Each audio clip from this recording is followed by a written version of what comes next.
નમસ્કાર દર્શક મિત્રો, આપ જોઈ રહ્યા છો છોટાઉદેપુર ટાઈમ્સ। અખિલ ભારતીય ગ્રાહક પંચાયત દ્વારા એમઆરપી નીતિમાં સુધારાની માંગ સાથે કલેક્ટરને આવેદનપત્ર પાઠવવામાં આવ્યું।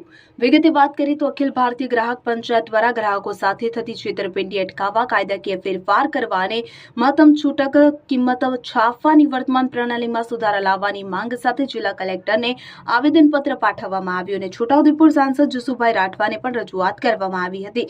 અખિલ ભારતીય ગ્રાહક પંચાયત છેલ્લા 53 વર્ષ દેશભરના 350 થી વધુ જિલ્લાઓમાં કાર્યરત છે। આ બિન રાજકીય સ્વયંસેવી સંસ્થા ગ્રાહક જાગૃતિ, પ્રશિક્ષણ અને ગ્રાહકની સમસ્યાઓના નિરાકરણ માટે હરહંમેશ કાર્યરત રહી છે।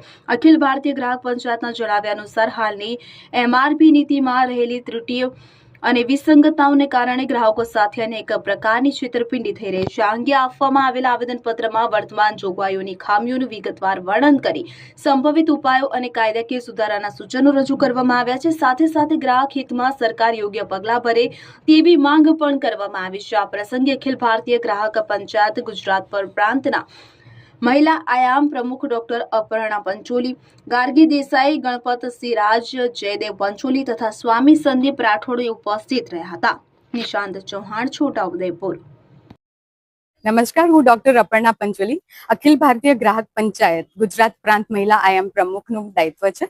આજે અહીં છોટાઉદેપુર જિલ્લામાં માનનીય કલેક્ટરશ્રીને આવેદનપત્ર આપવામાં આવ્યા હતા, જેમાં અમે મહત્તમ છૂટક કિંમત એટલે કે એમઆરપી, જેની ઉપર જે ગ્રાહકો સાથે છેતરપિંડી થઈ રહી છે કે જેમાં કોઈક એન્શ્યોરિટી નથી કે કઈ રીતે ગ્રાહકોને કિંમત આપવી કોઈ પણ ચીજ વસ્તુ ખરીદે, તો આ જે છેતરપિંડી થઈ રહી છે કે જેમાં જે કોસ્ટ ઓફ પ્રોડક્શન હોય, જ્યારે મેન્યુફેક્ચર કરતા હોય સાથે જો તેનો ટેક્સ જોડાય અને પછી જે પણ હોય એ વેચાણ કિંમત આવે અને એ પ્રિન્ટ થાય અને તે જ એની યુનિફોર્મિટી આવે, તો આવા એક આવેદનપત્ર સાથે જ અહીં અમે આજે બધા સહકાર્યકર્તાઓ એમને આવેદનપત્ર આપ્યું છે। માનનીય કલેક્ટર શ્રી ગાર્ગીબેન જૈને અમને ખૂબ જ સારો અહીં પ્રતિભાવ આપ્યો છે અને કહ્યું છે કે આ દિશામાં પણ તેઓ ચોક્કસ તેમનું કાર્ય કરશે।